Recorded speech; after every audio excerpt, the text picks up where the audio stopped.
Today we're making air fryer French toast sticks with the Cosori TurboBlaze. One of my guilty pleasures. If you want to see more recipes like this, make sure you subscribe for future content. Let's get into it. For this recipe, you're gonna need 4 thick slices of toast, preferably stale. The secret really is in the thickness. If you want a little bit of a healthier option, you can opt out for whole wheat toast, but today we have white bread. So from here, we're gonna slice this into thirds. Save on time, we're just gonna stack everything and go straight down. Set this aside, and then we're gonna work on our mixture.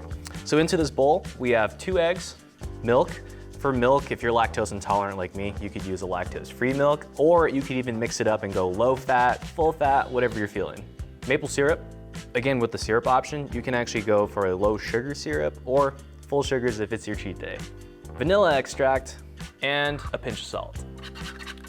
All right, that looks good. Let's get our air fryer going. With our TurboBlaze, make sure your crisper plate is inside already, and then we're gonna set this to preheat for 380. While that's going, we're gonna work on our bread. All we're gonna do here is take the bread, dip into our mix, coat it, and then place into another plate. Whew, I've been good all week. Can't wait for this cheat meal. Just out of curiosity, what's your favorite cheat meal? I'm gonna grab a towel right here. That way we don't damage the counter. And now from here, we're gonna take our what's soon to be French toast sticks into the tray. It's gonna be a tight fit, but I promise you, it'll work. And as you do this, make sure you're careful because it is hot. Last slice. Now before you put this back into the air fryer, make sure you coat it with oil. This is gonna help protect it, and that way you don't burn it and char it down. Into the air fryer this goes. We're gonna set it for our bake function at 380 for 10 minutes. Halfway through that, we're gonna take our French toast sticks out, flip it, and then make sure they're all cooked evenly. All right, let's check on our French toast sticks. That already smells good. All right, once it's all flipped, back in the air fryer. All right, we got about a minute left, so while that's happening, let's work on our mix. So into a bowl, we have our sugar, touch cinnamon. We're gonna give this a good mix, and this is gonna be like the final coating that we add onto the French toast sticks. Woo! Look at that. From here, wow. Look at that.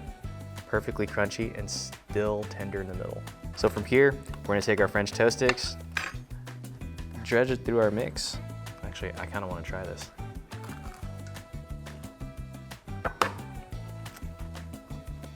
We did that. Oh my gosh. Still crunchy on the outside. Nice, buttery almost, smooth texture in the middle. Try this at home. Before I eat everything, let's actually plate this and make the rest of our French toast sticks. So why I like making this for one of my cheat meal recipes is because all of the ingredients we used, we can actually still control certain variables into it. So if it's too sweet, we can go less on the syrup. Maybe you could even go less on the sugars right here. And you can really adjust this to your preference to make sure it hits that sweet spot. Now for this, we have our syrup on the side too, and I like to add some fruits here. Strawberries, blackberries, blueberries. This is gonna get me some extra fiber in here with my plate, and that's my cheat meal. Air fryer French toast sticks. Cheers.